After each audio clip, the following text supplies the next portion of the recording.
Voice matters, voice matters. Welcome everyone to another episode of Interviews on Voice Matters. My name is Liz Johnson, and I am a voice teacher in Nashville, Tennessee. And today we have Marina Gilman with us. She is a speech language pathologist and oh so much more. So thank you very much for being here today, Marina. Thank you. It's a pleasure. I just want to say, to start out, that in thinking about your career and this interview coming up, it hit me like a ton of bricks last night that your career, to me, exemplifies the multidisciplinary nature of the field of vocology, like all in one career, right? So not only are you a singer and not only are you a voice teacher in both singing and acting, correct? Yeah. And you're a speech language pathologist. You're a researcher you've done original research in your career. You are a Guild certified Feldenkrais practitioner. You have worked at some of the biggest voice centers in the country. You have mentored some of the up and coming, for lack of a better word, rock stars in the voice world right now. And you're also an author. I just want to put this here for everyone to see this. I'll make a link to this in the description, but this is her book called Body and Voice. I'm currently reading it, and it is helping me tremendously. Just even in the first couple of chapters, I've Great. Thank made you. a bunch of connections in my own brain. So it's fantastic. So all of these things to me really point to what vocology is about, which is the voice is, there are so many layers to it. There's so much to understand. It's a performing art, but it's also, it can be a medical issue if the body isn't healthy or there's something going on. And you have dipped your toe in all of these and actually made quite large contributions in all of these areas. And so I don't know, just made me even more excited to talk to you, because what we're about are just all these layers of things, right? Voice means so many things to so many people. Mm-hmm. So with all that being said, the biggest question is, how did you start in the field of voice science, or how did voice science become a part of your life?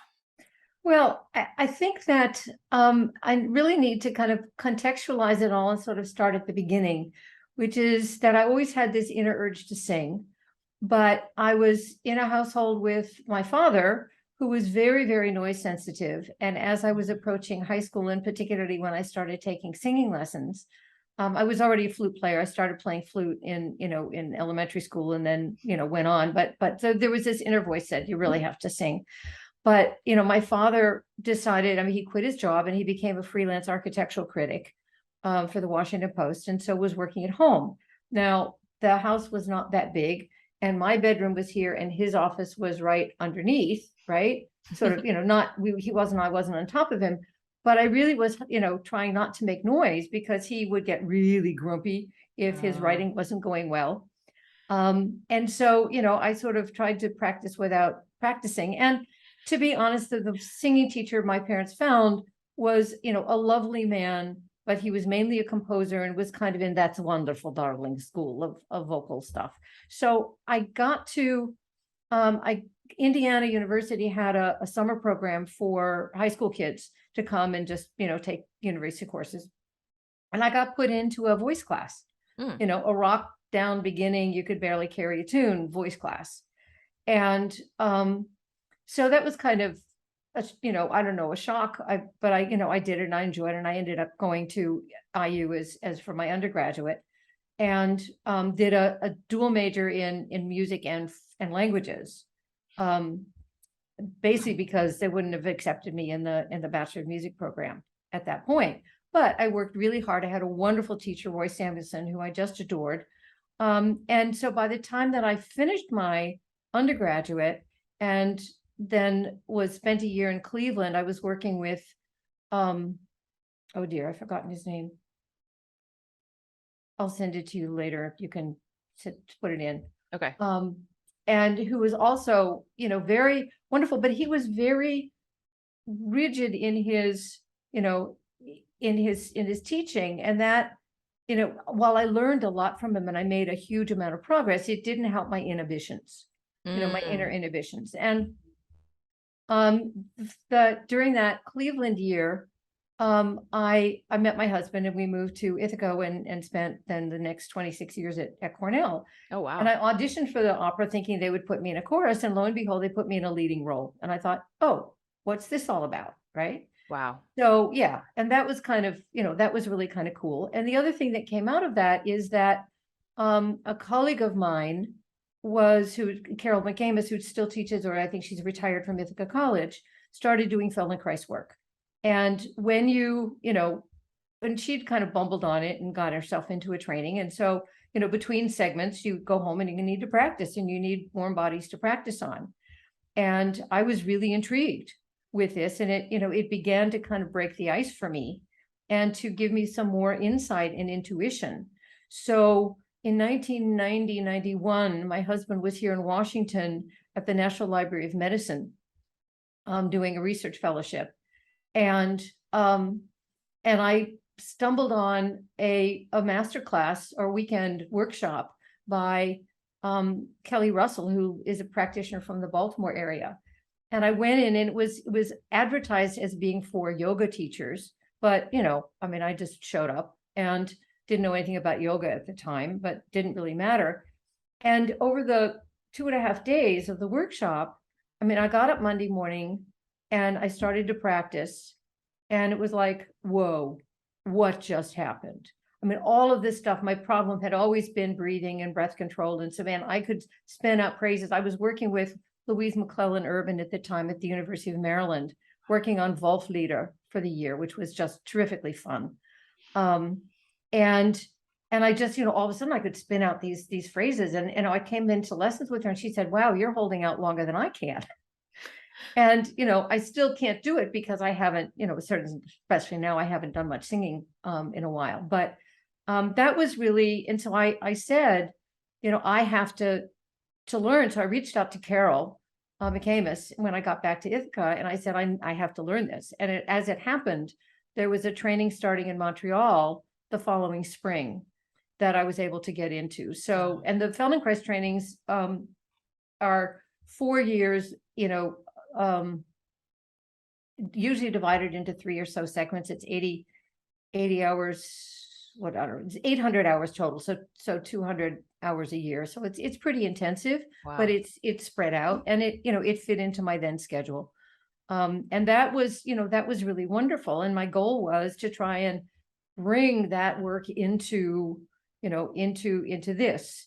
But I was also interested in the sort of mechanism of singing, and started one of the colleagues at Cornell. I was also teaching voice at Cornell as doing in the choral, basically adjunct. Well, it wasn't an adjunct position, but what I was doing was there was a program for the choral students to take voice lessons that were subsidized. Mm-hmm. And so I got into teaching that and ended up directing that program for many years. And so I would hire, they paid me a salary, then, I would hire, and then the kids would pay like half of the lesson fee, which is like $5 or $10 a thing. And then with that money, I could then hire other teachers. Oh, so it really didn't cost the university much, but it, at the peak of that, I had, I think 5 additional teachers working obviously part-time, and, sort of 90 to 100 students enrolled. And I was really proud of that. It was a lot of work, but it was terrifically fun. And these were not music majors. These were just bright kids who had a passion for music. And like, many kids, especially in the sciences, these kids are really talented, and that they don't want to do it as a career, but they really want to learn. And they had, the frame was the Glee Club and the Women's Chorus at the time. Anyway, that's a diversion. So anyway, so one of my colleagues said, well, what about the Voice Foundation Symposium in Philadelphia in June? And I thought, oh, okay. So I started going, and, at that point they were still on Rittenhouse Square, and it was still all in one room and maybe 90 to 100 people. Since then it sort of ballooned and got much bigger. So it was really nice. You could just sit and listen and, talk to the people. And I didn't understand a word anybody was saying, the medical, but I liked pretty pictures. And so the slides and things were all very interesting. And over time, you start beginning to look at it and think about it. And there's always a snippet that somebody says that I remembered and would go home and kind of play with and say, what was this all about? And that led me then to meet Janina Casper and Ray Colton, who are the two voice people at the University of Syracuse in the speech language, in the communication disorders. Janina is kind of the grandmother of voice therapy people. Okay. She's since passed, but I'm just a wonderful lady. And so, they kind of took me under their wing and invited me to come to their weekly new voice intake patients with the laryngologist, who at that point was Peek Wu, who's now in New York and one of the leading laryngologists. And so I wasn't able to go every week, but I would go. I went up maybe half a dozen times, and this would just new patients come in, and there was Janina and Ray and Peek, and at that point Dr. Brewer, who was a retired laryngologist, and me and all of their family in a tiny little closet with a whole bunch of equipment. But but I could watch when they did the whole intake eval. They did all the acoustic stuff. They did, the laryngoscopy, so I could watch the scopes. And there was no discussion. Their process was that they would do the eval, the patient would go away, they would have a conference about meeting what the treatment opportunities were, and then the patient would come back and they would, launch whatever was going on. I was never part of that. So, but all I saw was the assessment. And then Janina was kind enough to give me, at that point, one of those big tapes, the old fashioned kind, to stick into my, VCR, and of just the laryngeal exams, of normal exams, and which was fascinating. And we, my husband and I just sat there staring. It was about 30 minutes worth of however many exams there were. And it was really amazing. So that when I finally decided to do speech pathology, and started doing it, I really felt I had a leg up, because I didn't know, I could already understand what I was seeing. And that was really, that was really important. So, from Ithaca, we moved, my husband took a job in Chicago. And so at that point that I was thinking about, well, maybe I will just, doing the voice teaching is fine, but I'm really getting interested in this other thing. Yeah. And moving over. And so I was able to get into Northwestern, to do the communication disorders. Now, voice is just a little teeny weeny itsy bitsy segment of what it takes to be a speech pathologist. But Janina had said, don't just do the voice courses. I had already taken the basic courses, I think, from Syracuse. I was teaching up there for a while, and I could take courses for free. Nice. And so that was so I had got a leg up. And then I did, took some of because I didn't have an undergraduate degree in communication disorders, I had to do a lot of backup work. And so, it took me a couple of years to kind of get that all together. And then but I did get into Northwestern and did the degree at the same time that I was finishing up my degree in communication disorders, at the same time that I started the Feldenkrais. No, it was the other way around. I'd started the Feldenkrais training. I was finishing it up. And then I started the master's in communication disorders. Wow. Now you go from touchy-feely, lying on the floor, doing gentle movements. If you fall asleep, it's really okay, because your body is still learning and progressing. And so, this thing into this absolutely old school, rigid, shut up and do and spew, right? And it was the hardest 6 months of my life, as I was transitioning in, to kind of make the switch into this whole different talk about cognitive dissonance. It was amazing. And then upon graduating, I was very lucky, and Bob Bastian, who the laryngologist in Chicago, was looking for somebody to work in his office part-time. Wow. And I had been filling in at the University of Chicago for 9 months, just as a fill-in, again, as a transition when they were, so I'd already gotten to start, working with them a couple days a week. And then Bob hired me, and I started on, I think, 3 or 4 days a week. And I wanted to kind of keep it mostly and he's a wonderful laryngologist and just does the most exquisite exams. And, he would, the routine was, no matter where I was in a session, he would pull me out, and I would come in after he had completed the exam, but before he started reviewing the information with the patient. Mm. So I would get to review the exam, his laryngeal exam, with him and the patient in the room. Wow. And, he would say, and, you notice that this guy has this paralysis, and, he's talking to me, but actually letting the patient, hear and see and understand. And I think this is what what you need to do in terms of therapy, Mm. which, most of the time was fine. I didn't always follow his advice.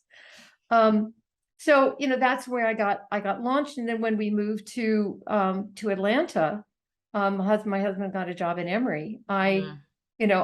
I'd met Eva Van Leer, who was then teaching a speech pathology in another clinic in Chicago, who talked to the Edie Hapner, who became my boss.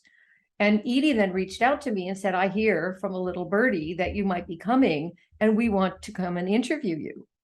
So, when we went down to look for housing and stuff, I interviewed with them and got hired, and was there now then for, until that was 2005, we moved, and I retired in 19. And I mean, that was just a wonderful, wonderful clinic to work in with the atmosphere. There are 3 laryngologists. I mean, the clinic grew. When I was there, it was 2. They had just hired Adam Klein, Mhm. Mike Johns, who's just a dear, and then Edie and I, and a clinical fellow. But then it grew. And so they've got a staff of 4 or 5 speech pathologists now, and they've got 3 or 4 laryngologists, and it's really hot. Wow. And the thing that I loved, and I got into the science, because I got there, and I'd always kind of had this, the science stuff, it just doesn't really make sense, and fascinated by it, but still kind of that there was always this missing piece. And I think a lot of it retrospectively was just jealousy, because I kind of wanted to do that. Yeah. But I get to Emory, and I think within the first 6 months, Mike Johns comes up to me and says, the Pacific Voice Conference is happening in San Francisco in the fall, and the guy who's running it is mad at me because I didn't submit a paper, and there's 1 slot left, and it's about breathing, and I want you to go and present something. That's So the universe telling you to go. Okay, yeah, exactly. So, I mean, I went, and at that point I was working on some high weight stuff, so I presented that. And, then, I mean, they really encouraged me to do, so Wow. I published 3 or 4 papers during the time that I was there, maybe more, I don't know, I lose count. Mostly of my own funding. It was done on my own time, but very supported by them. I mean, they gave me the resources to do it, which is where then I, kind of went over into the voice science stuff. So it all kind of, from my standpoint, going from being a singing teacher, they said, oh, you changed careers. I said, no, I didn't change careers. I just expanded my career. Mm-hmm. And the Feldenkrais work was so fundamental that absolutely everything that I do, I mean, completely changed the way I taught voice, and certainly influenced the way I did voice therapy. And so that sort of became the foundation of the way I approach. And so all of my research studies are really trying to show through Feldenkrais thinking about the body and about, things, how things work, and not that this muscle does that, but can we look at the whole? So there's one article that I really like about vocal fatigue. And it's one of those things that people come in and said, I start singing or I start talking, and within minutes, my voice is hoarse. I just feels really tired. Sometimes it sounds normal, but they just have this vocal fatigue. And you look and it's, what's going on? It's a healthy larynx. But obviously there is something going on. And so, I did a study that was about self-perception on the part of the patient, right? And said, look, this is really important, and we need to listen to this. And then, I had them do some Feldenkrais sort of things. And, was this better? Was this worse? And found that, I couldn't prove with numbers and charts and all of that kind of stuff that there was a change, but I could demonstrate, that with this kind of a body aware intervention, that, that people did get better. Right. Okay. So, so that's kind of where I was. And then in terms of writing my book, I had been chewing on it, but I didn't know how to put it together. I just, and I remember being in my training and talking to my trainer about it, and he was very supportive, but I'm sure in his mind he was saying, well, she's not ready yet, but I had been out a while, and then all of a sudden there was one of these emails from Plural Publishing that came across my desk saying, we're looking for new, proposals. And I thought, okay, now's the time. So that's where that came from. What year did you write that book? Or I write the think it book? was 16. Okay. Okay. I could look. You Well, have it in front of you. Anyway, I do have it in front of me. I could look too. I'm really bad with dates. I sort of Okay. lose time. I'm gonna look. 14 actually. 14. Okay. Yeah. Okay. Yeah. So by this point, you'd spent some time with, I mean, just years and years and years in Feldenkrais, and then with clinical practice on top of that and all the teaching behind that, Right. right? I mean, I finished my training in Feldenkrais was in 96, Okay. and I did my speech pathology. I finished that in 97. Yeah. And so, they were just bumped up against each other. So I'd been doing it for a while, and I'd been teaching singing since Ithaca days, and that we moved to Ithaca in 71. Okay. So You've already kind of answered one of my main questions, which is how do you see direct application from, your teaching experience and your Feldenkrais experience in a clinical setting? But it's all the same thing, right? Like we're dealing with bodies, no matter we're dealing where with they bodies, we're present. dealing with personalities, we're dealing with stress, and whether it manifests itself, in not being able to sing in tune, or having trouble because that high B flat isn't as pristine as you want it to be. Or you come in with lumps and bumps on your vocal cords. It still has to do with, with the body. I mean, I remember doing a Feldenkrais workshop as a singing teacher. It was when I was teaching at Syracuse, and had, a lot of the musical theater kids would come up, and doing kind of a master class with 2 or 3 students. And I had just done a workshop on the eyes.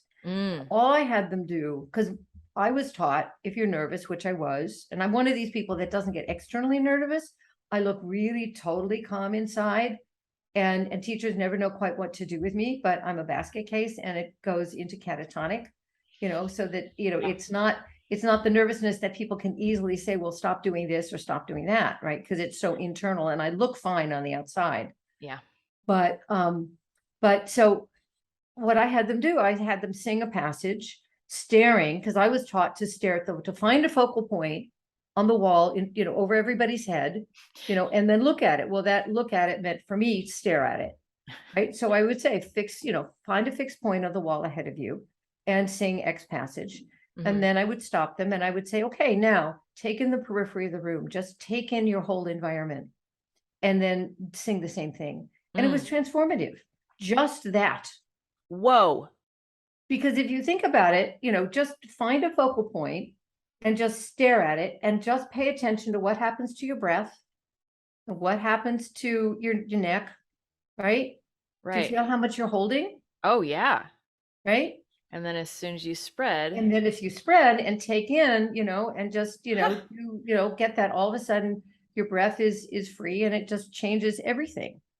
That's incredible, because I do that at the park all the time. I'll be walking and I'll spread my vision as wide as, 180 degrees or however far that is, and just experience through that. And it's a completely different experience than focusing on my dog or a tree or. Right. And how often, especially now, we're spending our lives, in this environment. Right. And so we're staring and we're narrowing in, but, you need to kind of keep that sense of where your hands are, right? Where the periphery is, where's the wall, what's behind you. Yeah. For a while, I was during grad school, which was a tense time for anybody, especially when you're pushing 50, which is when I went back and did that. I started tunneling, and we lived in Hyde Park, which is in the south side of Chicago. Northwestern is in the north side. Fortunately, all I had to do was drive up Lakeshore Drive. Right. But it's this wonderful, absolutely beautiful. You've got the lake on one side and the city on the other. I mean, it's gorgeous. But I was tunneling and was feeling unsafe, right? Whoa. Because it was so focused in that I wasn't aware of what was happening around me. So I found a Dr.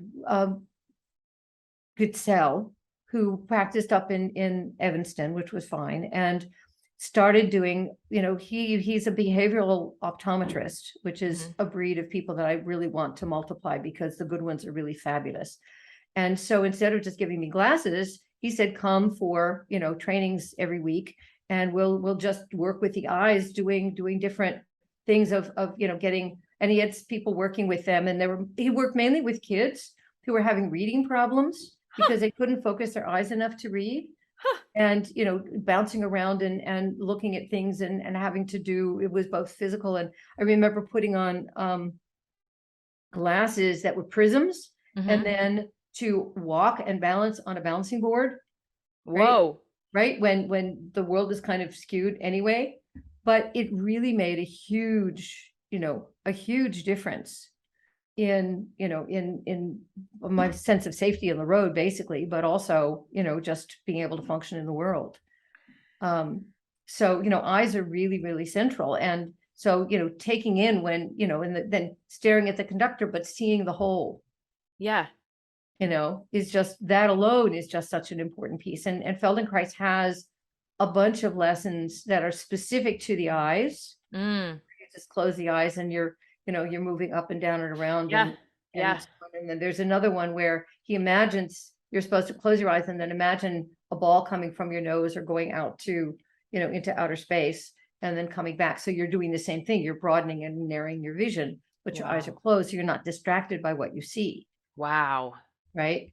And then inside of lessons, there are lessons where he'll say, take the eyes. One of my favorite ones is you're just following a fixed point, and you're turning your head to follow the fixed point, and then you fix the point, but you do it only with your eyes, Yeah. or only on your eyes and the head, and you're isolating. So the movement of the whole trunk, the movement of the head and the eyes, and then just the eyes alone.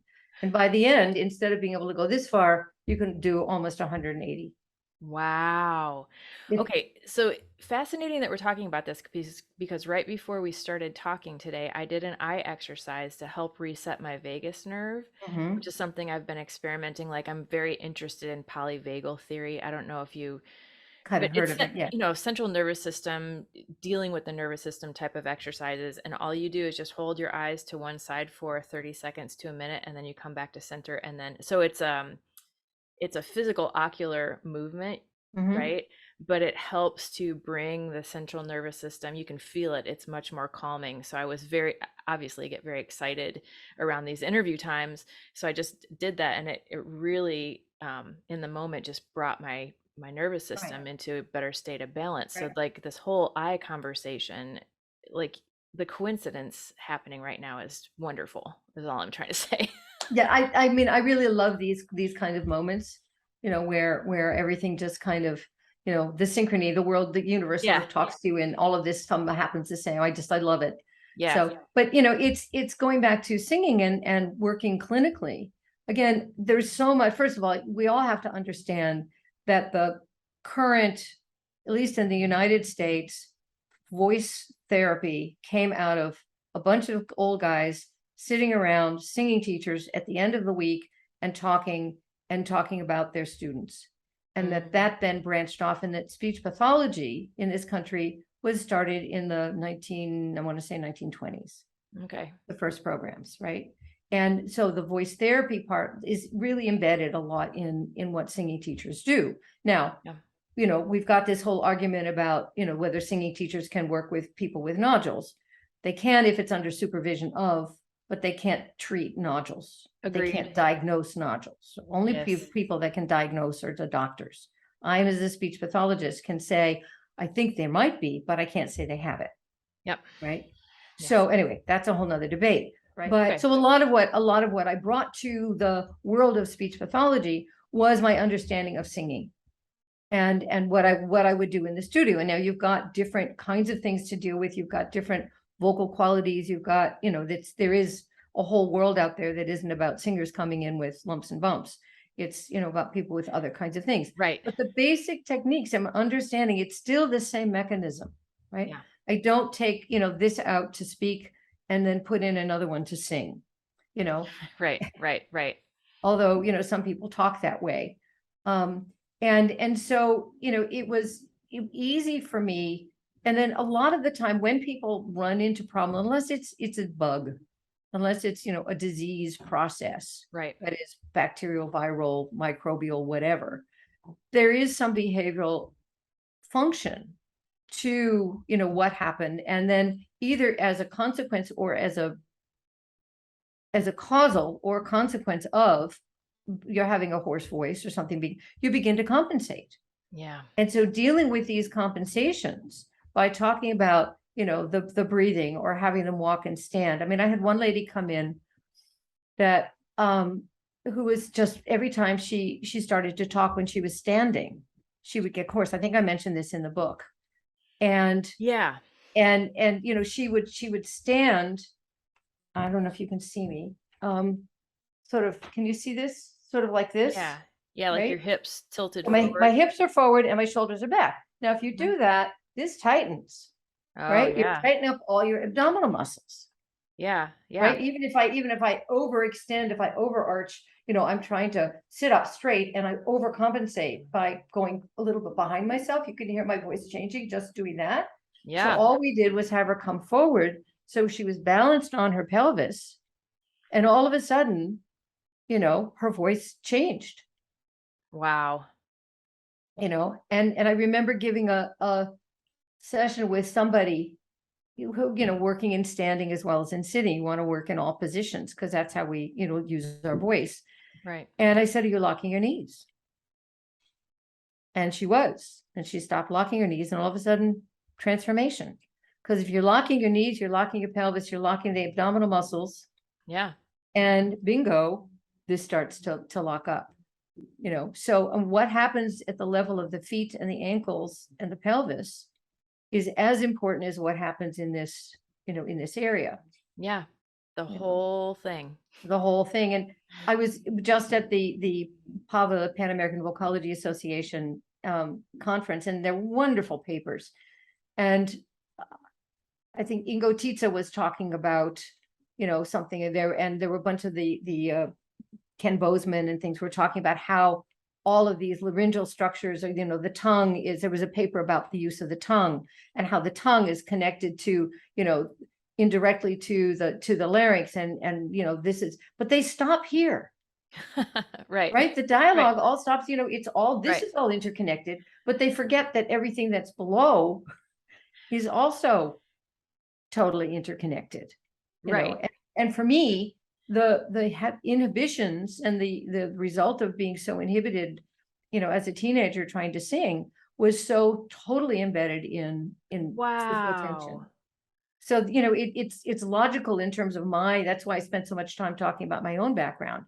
But I, had I been one of these people who just were, free and easy and could do stuff, Right. I would have been on a very different path.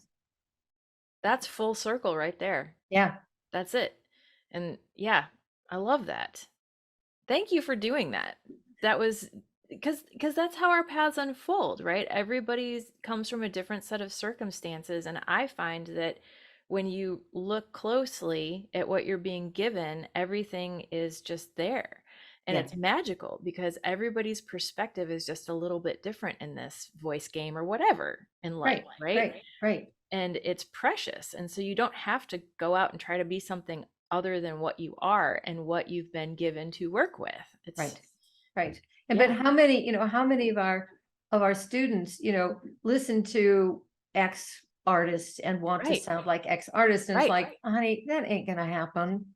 It's, find you, and sometimes trying to mimic somebody, you can learn a whole lot Yes. about. So, I mean, I did that all the time. I mean, I would get both in the clinic as well as in my private studio, would get people to make, to do it wrong, to do it badly, to do it like a rock star when they're really a classical opera singer, or Yep. if they're, a rock star, then, sound like a classical, I mean, to turn it on its head. Exactly. Just to put a kink in the thing, and just, and people would feel very uncomfortable, but boy, they would learn if they really kind of embraced the fun of it. Yes. They would discover all kinds of things. I love that approach. It's so wonderful to be like, okay, this is private. You don't have to do this in front of anyone else. Yeah. but all the sounds are on the table, every single one of them. And if we can just play around with all these different things, you might discover something that you didn't know was even there, right? Right, So right, giving right, the brain and the body a pathway to explore right. something that it doesn't have a map for right Right, now. right, right. Well, the principle of Feldenkrais, for those, in your audience that don't know, is really self-exploration through slow focus movements that are repeated. And you start very slow and you start largely in your imagination and let it grow. So something as easy as just moving my elbow, and just thinking about, okay, does it does it move easily? Where does it want to stop? Okay, what makes it stop? What's happening in my rib cage? And is there something in my rib cage that's inhibiting it? Or, one that I use a lot because we're talking in this is just lifting and lowering the shoulder, and just lifting it slowly and letting it down. Mm. And does it go straight up and down? Hmm. What is the trajectory? Just notice, don't criticize, don't try to do better. Can you let it all the way down? Can you release it a little bit further than you think you can, and just go up? So bring it to, and then just, is it go, or, is it smooth, and then it gets a little, what is that? How would you draw it, color it, Mm. you know, Mm-hmm. Mm-hmm. right? Yeah. And then let it go and let it Wow. go all the way, and just see, in doing that little bit, I can see a difference. You just let that shoulder drop a little bit. Wow. Do you feel a difference from the right to the left? Yeah. Oh yeah, and there's so much information there. Right? Like I can feel that shoulder workout I did this morning in a different way. Right? But yeah. Wow. So just doing that little bit, and I mean, what this lesson is, lifting the shoulder and then letting that go and just bringing the head in the direction of the ear, in the direction of the shoulder a few Mhm. times, and Mm. seeing, okay, do you want to do this? Can you do this? Can you bring the Right. ear straight? What happens? And Mm. again, uncritically, right? Just noticing. Just noticing, and then just do that. And now bring the two together in the direction of each other. And does that change the way your head moves? Can you keep Yeah. your nose, window washer, windshield wiper? There you go. There you go. And let it go. Let the head come back and the shoulder all the way down. There Ooh. you Ooh. go. Ooh. There's a lot going on there. Right. Right. Do you feel just with that little tiny bit? Yeah. Oh, yes. Right. And I Yeah. mean, in the grand scheme, I mean, Feldenkrais would teach these 40-50 minute lessons, and they are kind of slow, but once you get in there, there's something meditative about it. You just kind of get lost in, and some of them are, I mean, he was a judo master, and some of them are totally contortionist from my standpoint, but it doesn't matter. Even if you can, sometimes I can't even imagine what he wants me to do, right? Or, within the Mhm. context of lesson. So, you just go with what you think. Mhm. And if you're in a class if it's a part of a group lesson, then you can kind of get up and look around, see what anybody else is doing, or you just kind of play with it. And it doesn't matter, it doesn't have to be right. And then sometimes there's another part that you can, oh, okay, this makes sense to me. Mhm. But no matter what, even if you're doing something very, very different, there's always a change. Your balance is better, your breathing is different, Yep. something has shifted. Yep. And you don't need, just this little, soundbite that we just did, had an impact. You don't have to do the whole construct in order to benefit from the work. It's, Well, it brings me to a question I had in that, in your book you talk a lot about we're not dealing with the intellect. We're dealing with the neurology of the body. And that's a very different conversation and a different way of going about things. So it seems to me that if you talk to your neurophysiological self Mhm. in one area, you're actually talking to the whole system. Is that Yeah, okay? yeah, yeah. Because, people will come in and with ankle pain, And, you know, you do a lesson that's focused on the arms and the, you know, and the legs and or the rib cage or something, you get up and the ankle pain's gone. Wow. Right? And why Yeah. is that? Well, because the ankle is connected, you know, the knee bone, and the knee bone's connected to the thigh bone, and the thigh bone's connected to the pelvis and on the way up. So if you just think about a system where there's a kink, Yeah. you know, and the kink can be here, but the source of the kink is way down here. So Okay. you're working in Yeah. this other thing, and then that unwinds stuff so that by the time it gets to there, it can let go. Yeah. And then seeing how the voice is a part of, I mean, lungs, the whole body. We talked about that already, but the whole body, but even lungs, larynx, resonator, Right. you start unwinding from the bottom up. And Right. yeah. You know, and one of the things, I mean, if you're doing a real, I mean, a longer lesson, there's enough complexity and enough questions being asked of your nervous system, or asked through your nervous system, by your nervous system, to figure out that doing it quietly is usually, you know, but there are certain things that you can do, or certain aspects of the lesson that you can try to do while attempting to make noise, while vocalizing. You know, is, you know, it's, and something as simple as this, you know, ooh, I'm stuck here, or you can hear the change, right? Ooh.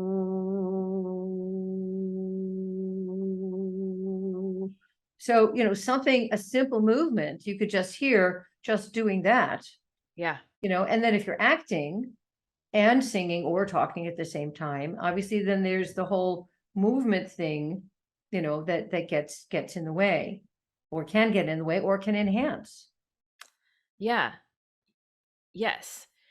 And a couple things come to mind in terms of encouraging other people. One is, can you speak about your perspective on doing the same small movements over and over and over again, and just giving yourself the time and the room to let things work? Because I feel like our culture is all about very fast. I want a quick trick.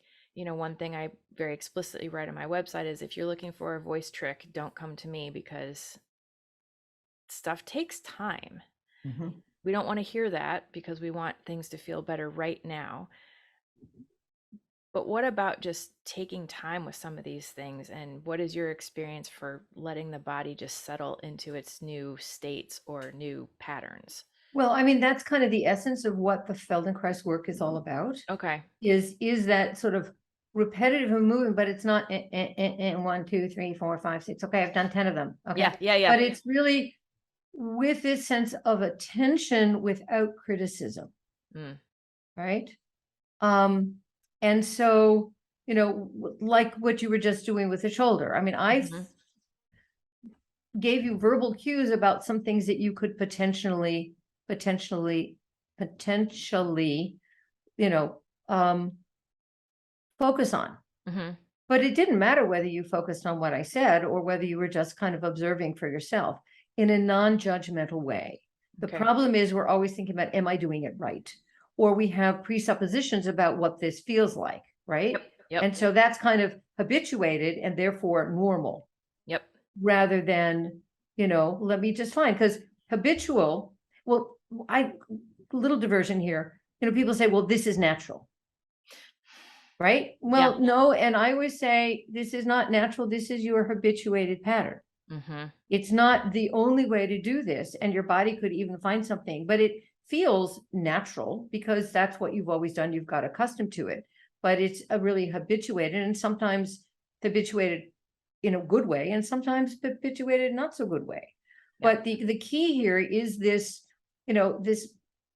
I've been reading into the mindfulness literature, because there's a lot of it that really is relevant to this. But I think that sometimes they get too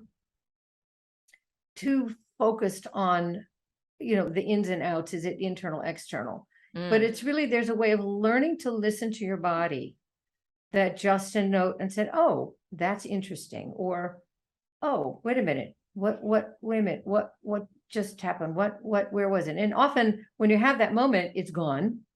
Right? Because whatever your body adjusted, and the next time it's not there anymore, and that's fine. but it's really, that's the key. If you're going to do this slow, and absolutely live with it, but do it with that kind of, and sometimes, you can define slow for yourself, but it Mm, needs to be at a pace that allows you to really, allows your nervous system or your neuromuscular, skeletal, whatever, the whole bit to, to kind of discover for itself. And that's where the cognition goes out, but the attention has to be there. yeah.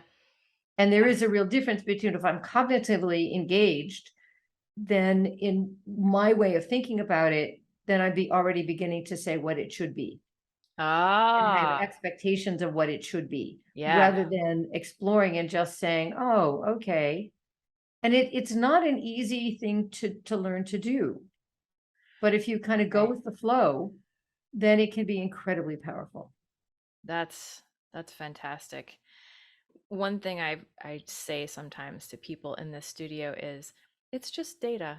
It's just data collection. But you're saying it's even beyond that. It's just the moment of observing, but not qualifying it, right? Or maybe that's what I'm saying too, is like it's just information, but you're not categorizing it or you're not judging it. You're just Right. I mean, taking data it in. points in the scientific vocabulary is equations and numbers Yeah. and digits, and in our vocabulary, it's, sensations and feelings. Yeah. But absolutely, I mean, I think it's just data. Data is nothing unless you analyze it. Yeah. Totally not emotional. Yeah. Yeah. Yeah, just information. Non-judgmental, not emotional. It's just kind of there. Yeah. Yeah, that's it. Yeah. And that's gold too. Like I really hope that people hear this on a deep level because this applies to me and so many, it's just everything, right? It's all of life because things are happening, things are working, and the more we step back and notice and allow them to be, then the less we're interrupting the flow of, you know, what wants to work, let's say it that way, Hmm. and that's beautiful. And then to bring the science aspect into it and the clinical aspect into it, again, to bring this interview for full circle, that's how I see your career is that you've Hmm. picked up all these beautiful aspects of your interests and your history and then brought them to really to me the pinnacle of the field, which is working in a clinical setting where things are more dire in some ways, and then also the research, which is like, you know, pulling all the intellectual pieces together with the touchy feely. So both left and right brain genius. I try. And one of my frustrations is there was one paper that I did on posture and stance. And because, I'd noticed clinically and empirically, I am an empiricist at heart, right? If I can see it, touch it, feel it, it's there. Yeah. And, then there's this whole world of science that needs validation. And sometimes when you do repetition, if you don't do it in the right way, repetition, there's, especially motor Mm-hmm. repetition, there is change that happens every single time you Yeah. do it. Yeah. And so just saying, if you repeat it 5 times, something has changed. It'll change more if you do it 5 times and really pay attention to the quality of the movement, right? Yeah. But they don't think that way. They just think, okay, 5 repetitions. And so that the magic that I feel when people go for, standing with their knees locked or their knees unlocked, or whether they're holding their breath or not holding their breath. And I spent 6 years, there were 3 iterations of this paper. The first bunch got, soundly rejected because, they were crap. And once I got them back and took some time away and came back to them, I thought they were crap. But it was very hard to find a vocabulary that would, satisfy the outside readers to get this published in the Journal of Voice. Yeah. And I'm very, it's a piece I'm proud of. And I don't know, and I don't always reference the Feldenkrais work. Again, because, but it all, everything that I wrote has that embedded in it. And I just wanted to make sure that somewhere somebody sees an article, on that. I mean, my master's thesis from my first master's, I have two. I have one in communication and one in voice. But my communication disorders was in stuttering. Oh. And so I took three adult female stutterers who were, mostly kids stutter, but when it goes into adulthood, it's usually really bad. And there Yeah. are more women that stutter than men, which is Wow. it's very interesting. And I gave them, some lessons. And, it was really hard to figure out how to assess their change. They all noted change in their being. They didn't all note change in their stuttering. But, it was an interesting paper. And it's the only one where I've actually, said, this is Feldenkrais, Gotcha. but there was something did happen. And every once in a while, somebody will find me and say, oh, I really liked your paper. And I think, oh, okay, people read it. Yeah. Well, we'll have to make sure to get some links to a few of those things and put them in the Yeah. description box for people too, so they can do a deeper dive on your work. Okay. Yeah. Just So, tell me, what kinds of things you want, and I'll send you the links. okay, great. Yeah. And, just for sake of time, I like to try to keep these around or under an hour. Mhm. Is it okay if people reach out to you through, do you have any web presence or like social media or anything like that? I don't. I had a website and it just, I wasn't keeping up with it, and I'm Okay. not a web person, so I pulled that years ago. Okay. But it's marina.gilman, marina.gilman @gmail.com. Okay. And people are absolutely, willing to, I'm very happy to, just say, hey, I'm a real person, I have a real question. Okay. Thank you very much. I Yeah, appreciate that. And then in the future, would it be okay to call you back and have more conversations like I this? would love it. I always enjoy talking to you. I thank you so much. I love this. It's been a great time. And yeah, that's about all I have for today. But thank you so much again for taking the time to do this. Oh, my Um, pleasure. I feel like I learned a ton, and I hope other people do too, but I know they will. So, all Okay, great. right. Thank Well, you. Thank all you, right. Well, Liz. you're Right, welcome. We'll talk to you soon. right. Bye. Bye-bye. Voice matters, voice matters.